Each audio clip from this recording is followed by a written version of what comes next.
بسم اللہ الرحمن الرحیم۔ السلام علیکم، میں ہوں اقبال سحر اور آپ دیکھ رہے ہیں ریئل نیوز ورلڈ۔ ناظرین، اس وقت ہم آپ سے اہم ترین خبر شیئر کر رہے ہیں۔ پشاور میں سربند پولیس اسٹیشن پر حملہ، ڈی ایس پی سمیت 3 اہلکار جاں بحق ہو گئے۔ ذرائع کے مطابق سربند پولیس اسٹیشن پر دہشت گردوں کی فائرنگ سے ڈی ایس پی سمیت 3 اہلکار جاں بحق ہو گئے۔ میڈیا ذرائع کے مطابق پشاور میں سربند پولیس اسٹیشن پر دہشت گردوں نے حملہ کر دیا، جس کے نتیجے میں ڈی ایس پی سردار حسین اور 2 اہلکار زخموں کی تاب نہ لاتے ہوئے جاں بحق ہو گئے۔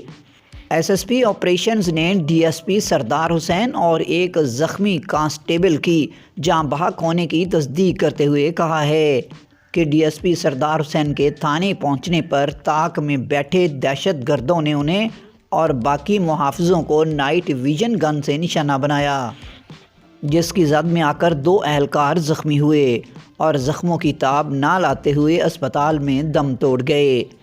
پولیس ذرائع کے مطابق دہشت گردوں نے سنائپر رائفلوں کا استعمال کرتے ہوئے تھانے پر فائرنگ کی۔ رائفلوں کے ذریعے تھانے کی سنتری پوسٹوں اور اہلکاروں کو نشانہ بنانے کی کوشش کی گئی۔ حملے کے فوراً بعد پولیس کی اضافی نفری طلب کر لی گئی، جبکہ پولیس کی ٹیمیں اور امدادی اداروں کے اہلکار موقع کی جانب روانہ ہوئے۔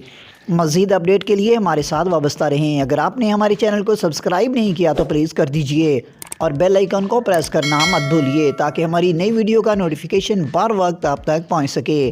کامنٹ باکس میں اپنے خیالات کا اظہار کیجئے۔ اللہ حافظ۔